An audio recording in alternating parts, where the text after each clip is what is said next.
the biggest thing, though, that has struck me of late is no matter how much education we try to provide our listeners, our viewers, our donors, it's so important to leave a gift in a will to a charity, because so many people give to a charity every year. They all have their favorite charities, but at the end of the day, how many people actually really leave a gift to a charity in their will? Which we have new data on that in Canada through our program called Willpower, which is talking about wills in Canada. We did a Canadian study and found out that right now it's only 5% of Canadians who do that. And you said 5%? 5% of only 5%, and we're looking to increase that in the next decade.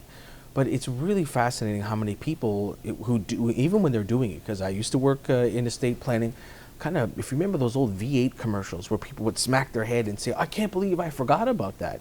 And again, we remember it in life because we care about the work they do. And very often as part of an estate plan, people forget about it. And that's fine if they forget and they give in life. But again, some of the greatest charitable tax benefits come from estate planning. And in the end, it's really all about working with a proper advisor on financial tax and estate planning to say, you know, again, give me the best benefits. Mm-hmm. And very many times, especially when Canadians are facing a big tax bill, they're quite surprised to see the benefits for what they're often already giving. This is not about new money or more money.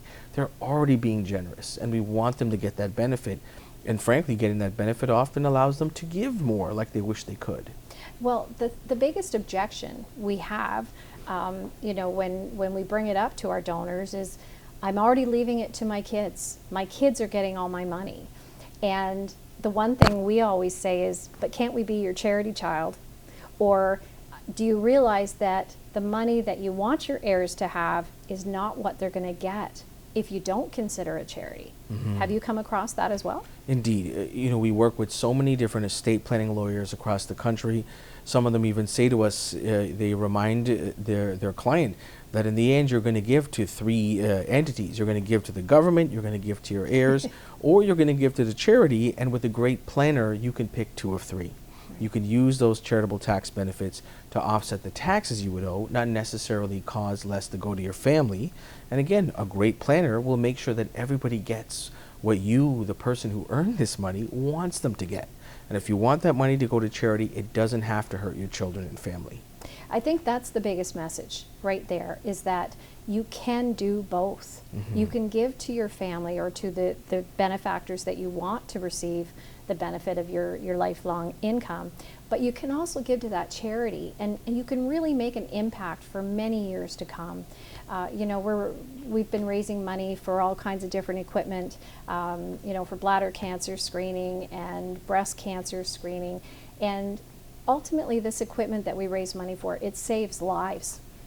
You know, your brother, your mother, your sister, your uncle, your dad, and people don't realize that when that gift that you normally give us is gone, it takes that 10 times more effort to get that gift back. Mm-hmm. And so it's so important for us to try to get the message out there for people to leave a gift in a will.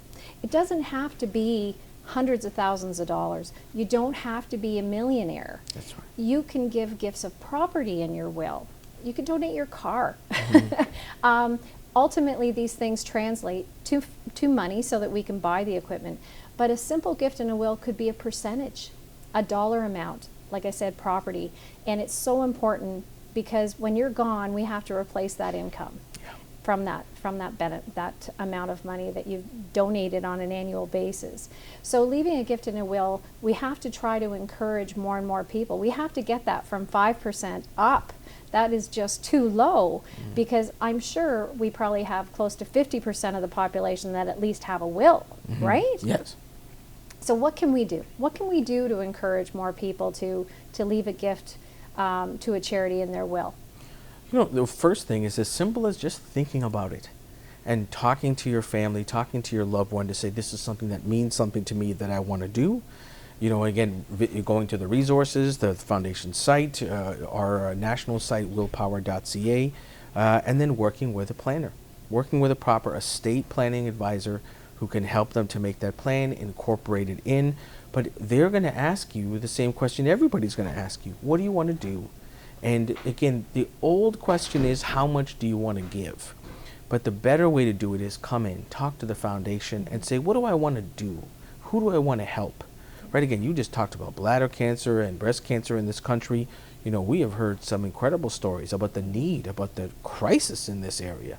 So to make sure that these things are here for the community is something that a lot of folks care about, but even more care about, you know, health resilience and health, the health of health in a region, as opposed to having to go all over the province and other places. We want that here. And so people saying, you know, a couple of estate planning lawyers saying, we just started talking about 1%. Almost everybody can give 1%. It's not going to hurt their family or anything, but when they share with them how much that is, then often the individual says, well, I can do better than that. And they find that motivation by having the dream. Here's how I want to help. That's right.